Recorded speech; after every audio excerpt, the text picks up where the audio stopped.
প্ৰথম কথাটো হৈছে আমি অসমৰ খিলঞ্জীয়া মানুহখিনিৰ এক সুৰক্ষিত ভৱিষ্যতৰ কাৰণে আমি কাম কৰিছোঁ আৰু আমি অসমখন বাংলাদেশী মুক্ত কৰিবই লাগিব আৰু আমি অসম বচাব লাগিব।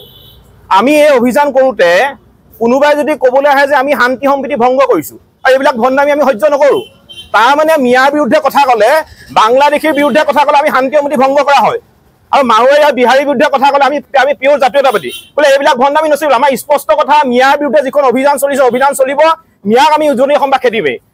আৰু বিধায়ক মহোদয়ে যিটো কথা কৈছে যে আমাক বোলে কোনোবাই কি কৈছে স্পন্সাৰশ্বিপ কৰিছে, কোনে কৰিছে আমাক স্পন্সাৰশ্বিপ? তেওঁ সোধক, তেওঁ সংবাদমেল দিয়ক, মুখামুখি এটা প্ৰশ্ন কৰক।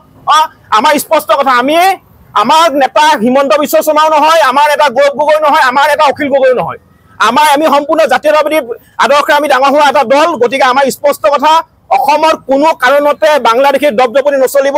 অসমত কেৱল মাত্ৰ খিলঞ্জীয়া মানুহৰ প্ৰভুত্ব আধিপত্য থাকিব লাগিব আৰু এইখিনি কাম কৰিবলৈ যাওঁতে যদি কোনোবাই বাধা দিবলৈ আহে আমি তেনে বাধা উপৰাই দিম। কোনো শক্তিয়ে কিন্তু আমাক বাধা দি ৰাখিব নোৱাৰে।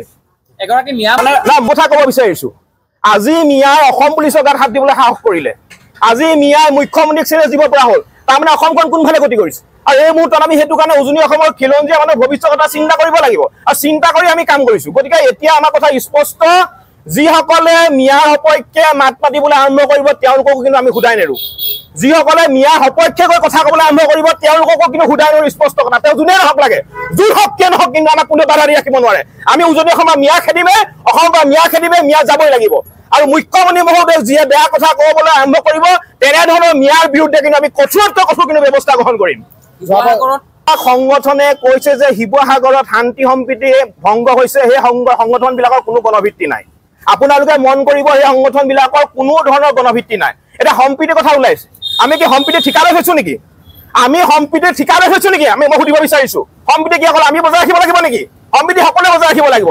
মিয়াৰ বিৰুদ্ধে কথা ক'লে কেলে সম্প্ৰীতি কথা ওলায়? মিয়াৰ বিৰুদ্ধে যেতিয়া আমি কথা কওঁ তেতিয়া সম্প্ৰীতি কথা ওলায়, আৰু মাৰোৱাৰী বিহাৰীৰ বিৰুদ্ধে কথা ক'বলৈ গ'লে তেতিয়া আমি পিয়ৰ জাতীয়তাবাদী হৈ পৰোঁ। গতিকে এইবিলাক ভণ্ডামি নচলিব। আমাৰ স্পষ্ট কথা, মিয়াৰ সপক্ষে যোনে মাত পাতিব তাকো আমি সোধাই নেৰোঁ। আমাৰ স্পষ্ট কথা, উজনি অসমৰ পৰা মিয়া যাবই লাগিব আৰু এই সংগ্ৰাম চলি থাকিব।